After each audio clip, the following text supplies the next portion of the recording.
Hey everybody, welcome to day 32 of my mental health journey. For those of you who aren't aware, essentially I document my day-to-day struggles with mental health, mainly anxiety, just with the hope of connecting with as many folks as possible, as well as providing a platform for people for whom I can't speak to share their stories and hopefully connect with more people in the process.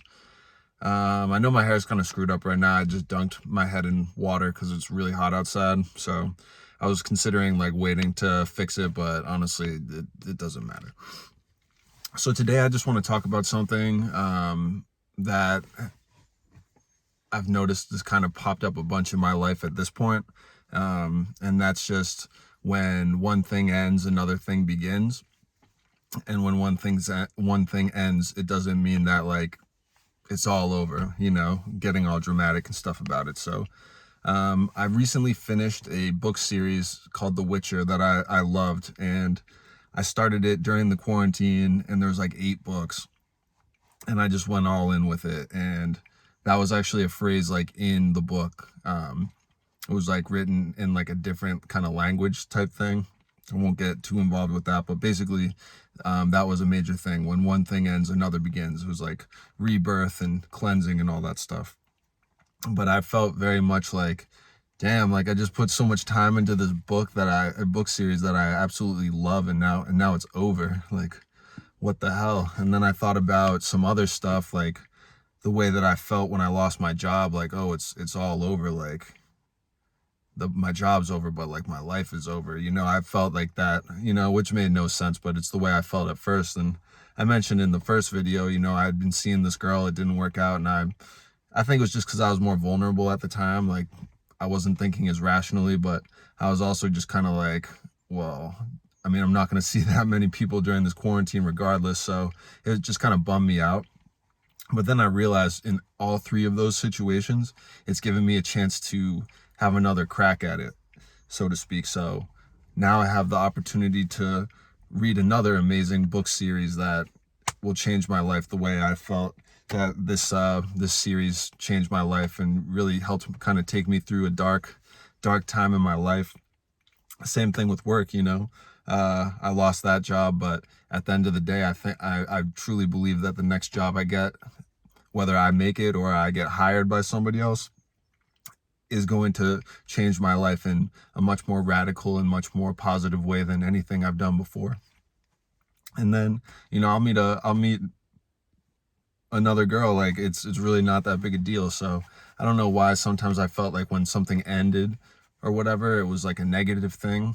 You can flip it and make it be totally positive. Like, you just have to believe that it's going to be better and actively work to make it better. So yeah, I mean, a book series is over, but I'm going to go to like Barnes and Noble or something, or I don't want to spend money on Amazon. I'm trying to stop giving Jeff Bezos so much money. But the point I'm trying to make here is that just because something does end, that's not an inherently bad thing. It could, make you feel negative thoughts or emotions, and that's totally normal. But once you have time to kind of get over those emotions, you can think about it more clearly and logically and recognize like it's just presenting you with a new opportunity for something potentially even better. And, in my case, I believe in all situations, it's going to get better. There's no reason to believe it won't.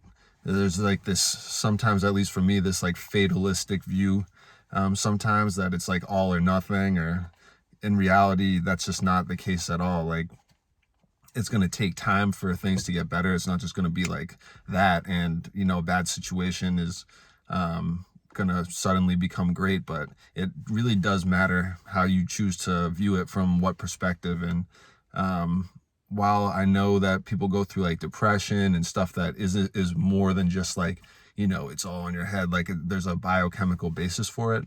I really do think that perspective is something that you can control. And I'm not saying it's easy, and it hasn't been easy for me, so that's why I say that. But once you start viewing things as an opportunity, or, that you dodged a bullet, essentially, you start to view those things much more positively, just because you're not having this fatalistic view like the way that I had. It's more of like a rebirth, this thing ended and something better will come out of it.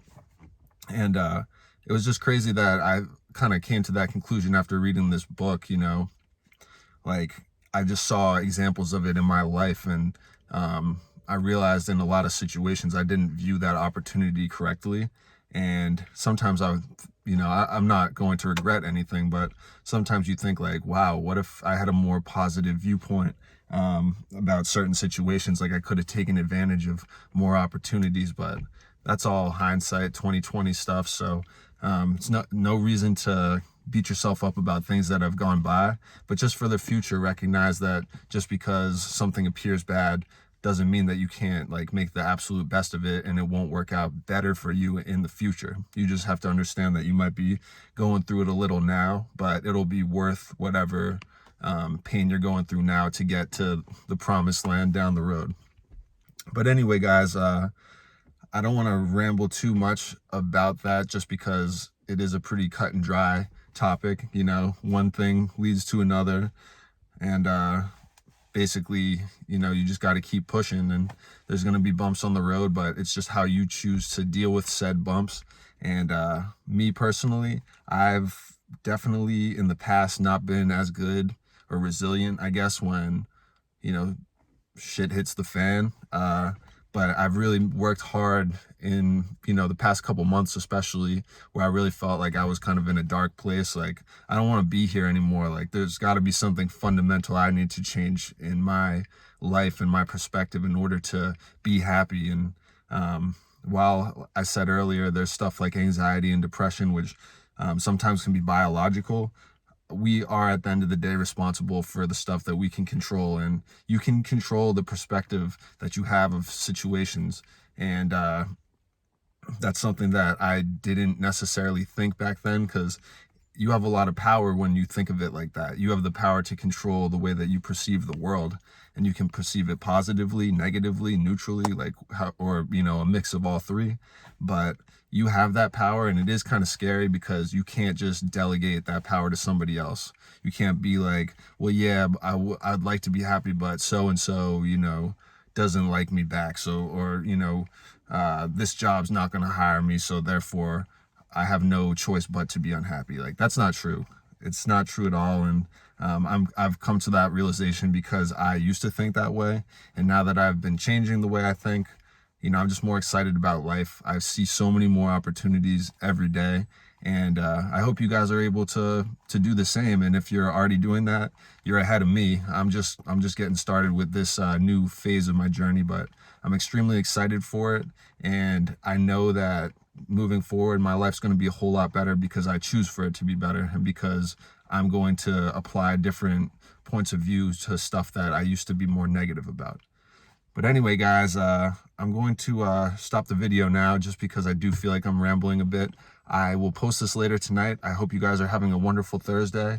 And I look forward to posting more videos this week.